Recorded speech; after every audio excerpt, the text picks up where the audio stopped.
Silva, tirou o dia para fazer manutenção da máquina? Com manutenção de equipamento não se brinca não, Tito. Olha só o estado dessa correia. Dá uma olhada, olha. Nossa, essa correia mesmo tá pela hora da morte, hein? Mas essa nova ficou bem melhor, hein, Silva? Com essa nova aqui, a máquina vai funcionar beleza. Bom, ótimo. Na verdade, eu queria tirar até umas dúvidas sobre correias e polias. Bom, se você também quiser acompanhar os diversos usos dessas peças na mecânica, você está ligado no canal certo. Nessa teleaula você vai aprofundar seus conhecimentos sobre dois importantes elementos de transmissão: as polias e as correias. Bom, então preste atenção que a nossa teleaula está apenas começando.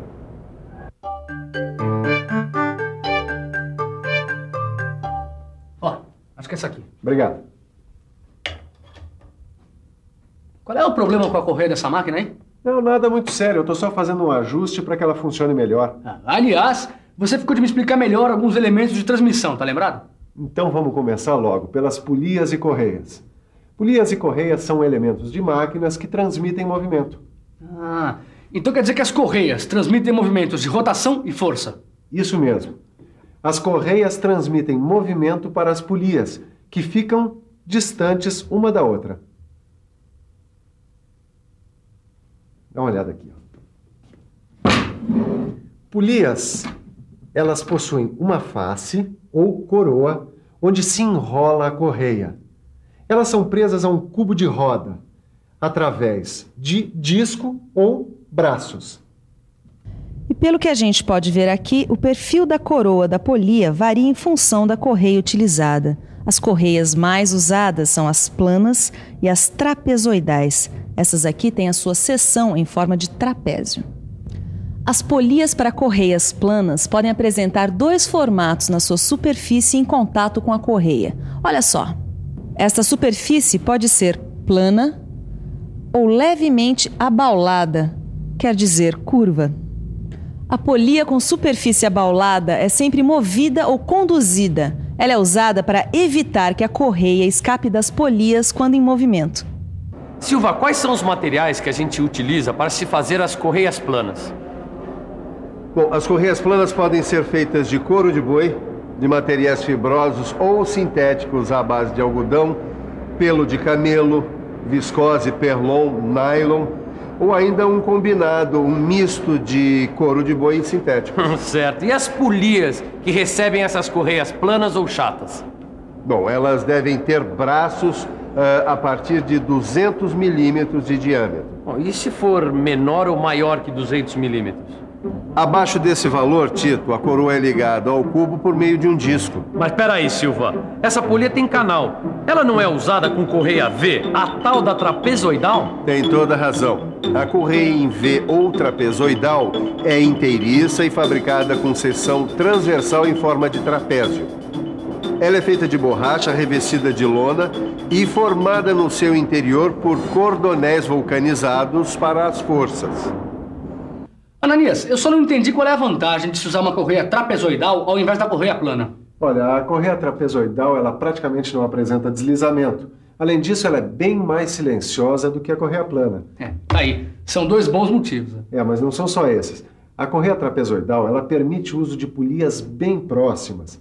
Ela não dá choque e não escapa, como a correia plana. Mas pelo tempo que você gastou para achar a correia certa para a polia, eu imagino que deve haver uma infinidade de tamanhos de correia. Quase todos os tamanhos, Caio. Realmente existem vários perfis padronizados de correias trapezoidais para máquinas industriais. Só que para as correias trapezoidais, as polias devem ter os canais dimensionados de acordo com o perfil padrão da correia utilizada. Para encontrar as dimensões dos canais das polias, basta a gente consultar a tabela apropriada, como esta aqui. Você sabe como se consulta essa tabela? Claro. Imagine que nós vamos executar uma polia como esta aqui do desenho. Se o diâmetro da polia é de 250 milímetros, então o perfil padrão da correia é o C, e o ângulo do canal é de 34 graus. Agora é só determinar as outras dimensões do canal. T mede 15 milímetros e 25 centésimos de milímetros. S, 25 milímetros e 5 décimos de milímetros.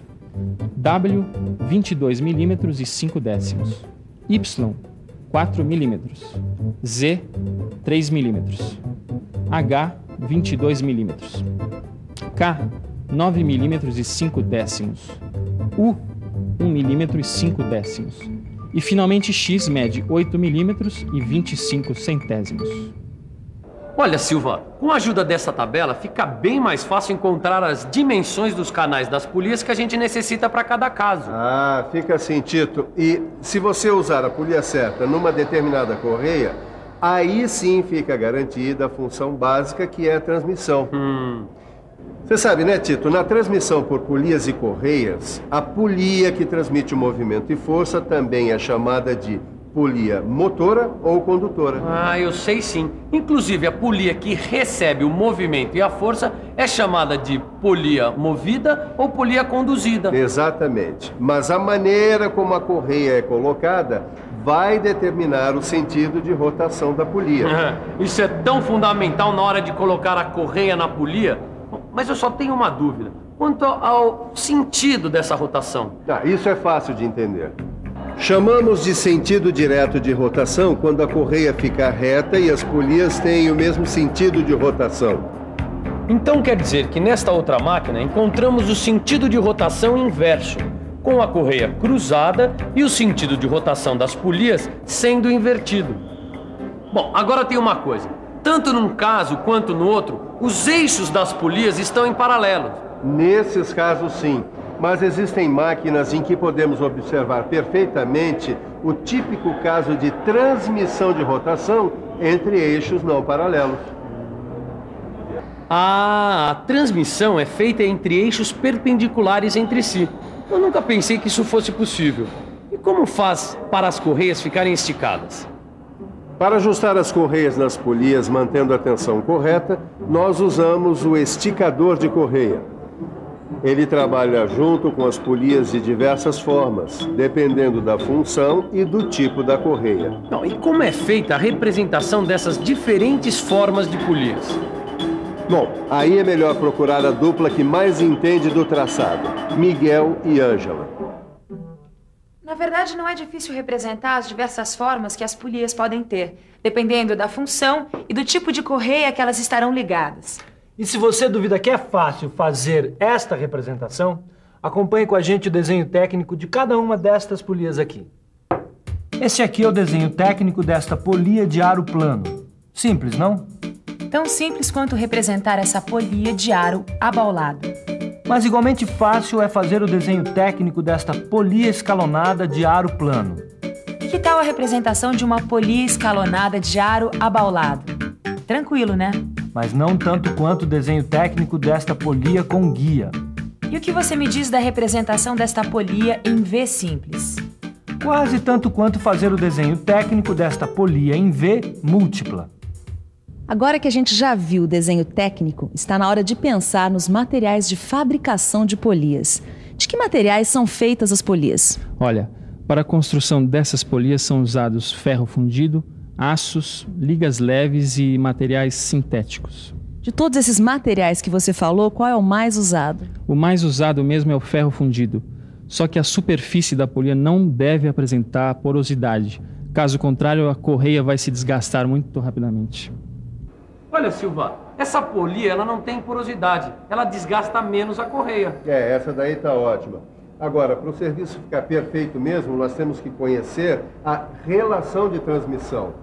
Como assim, relação de transmissão? Titão, na transmissão por polias e correias, para determinar os diâmetros das polias e, por extensão, o perfil das correias, é preciso conhecer a relação entre elas. Ah, eu acho que eu entendi. Nós precisamos estabelecer esses diâmetros para poder determinar a relação de transmissão. Mas como é que é representada essa relação de transmissão, Silva? Isso não é difícil de entender, quer ver? Dá uma olhadinha aqui. Nós usamos a letra I para representar a relação de transmissão. Ela é a relação entre o número de voltas das polias, representada pela letra N. Numa unidade de tempo e os seus diâmetros, a velocidade tangencial V é a mesma para as duas polias e é calculada pela fórmula V igual π vezes diâmetro vezes N. Como as duas velocidades são iguais, então V1 igual a V2, o que significa que π vezes D1 vezes N1 é igual a π vezes D2 vezes N2. Ou seja, D1 vezes N1 igual a D2 vezes N2, o que é o mesmo que N1 sobre N2 igual a D2 sobre D1 igual a I. Portanto, I igual a N1 sobre N2 igual a D2 sobre D1, onde D1 é o diâmetro da polia menor. D2 é o diâmetro da polia maior. N1 é o número de voltas por minuto da polia menor e N2 é o número de voltas por minuto, ou seja, RPM da polia maior. Na transmissão por correia plana, a relação de transmissão, ou seja, o I, não deve ser maior do que 6. E na transmissão por correia trapezoidal, este valor não deve ser maior do que 10. Existem também as polias para cabos de aço, para correntes, para correias redondas, polias ou rodas de atrito e polias para correias dentadas. No motor deste carro, a gente encontra um ótimo exemplo de polias e correias dentadas. Olha só este conjunto de polias e correias dentadas. É usado em certos motores de automóvel. É usado principalmente quando é preciso manter o sincronismo entre um eixo e outro. No caso, esta polia, que é movida pela outra, movimenta o eixo que comanda a abertura e o fechamento das válvulas, em sincronia com o movimento dos pistões e as explosões na câmara de combustão. Como você pode ver, não são poucas as aplicações e os tipos de correias e polias. Por isso, nós vamos ficar agora com a revisão. E atenção, se liga aí que é a hora da revisão. Na teleaula de hoje, você conheceu mais a fundo as polias e as correias, dois importantes elementos de transmissão de movimentos. Viu que as correias mais usadas são as planas e as trapezoidais. Aprendeu quais são os materiais mais usados na fabricação das correias e das polias.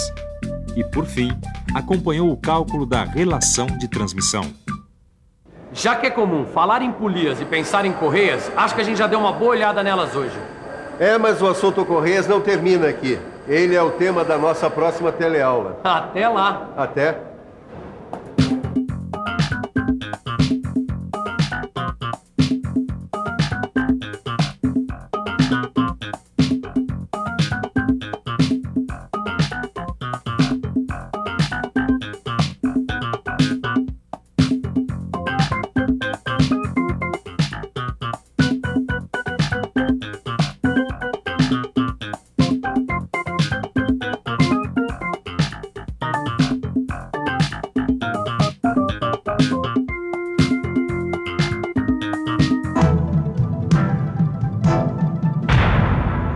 Telecurso 2000, um programa de educação do Sistema Fiesp e da Fundação Roberto Marinho.